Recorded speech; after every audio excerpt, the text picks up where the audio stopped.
عمرك سمعت في فرنسا عن حاجة اسمها دورة تكوين الأئمة؟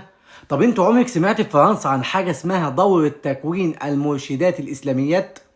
مسجد باريس الكبير ولأول مرة والحقوا أقدمهم اشرح لك بالبلدي عشان تركز في كل حاجة بقولها وبرضه تروح تتأكد من المعلومات اللي أنا بقولها لك.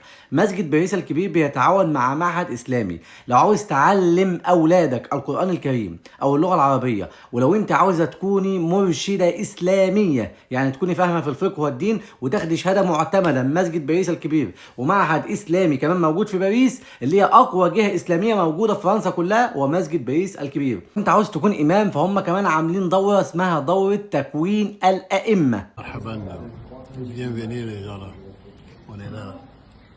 مرحبا et bienvenue. هقول لك ازاي تقدم، ركز معايا جدا في اللي هقوله دوت.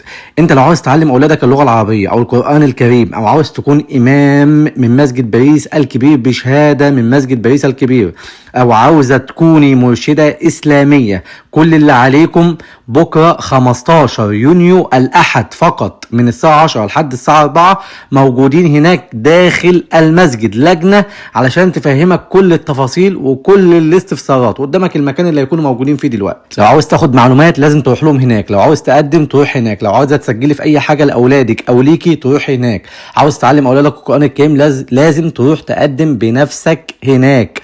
اي استفسارات تروح بنفسك هناك، هتلاقي لجنه موجوده داخل المسجد هيجاوبوك عن كل حاجه وهيفهموك كل حاجه من الالف للياء وهيقولوا لك الفارماسيو ده هيفيدك بايه في فرنسا. انا دايما اكون بقدم لك كل ما هو مفيد، وانتظروني قريبا جدا من داخل مسجد باريس الكبير ان شاء الله. السلام عليكم.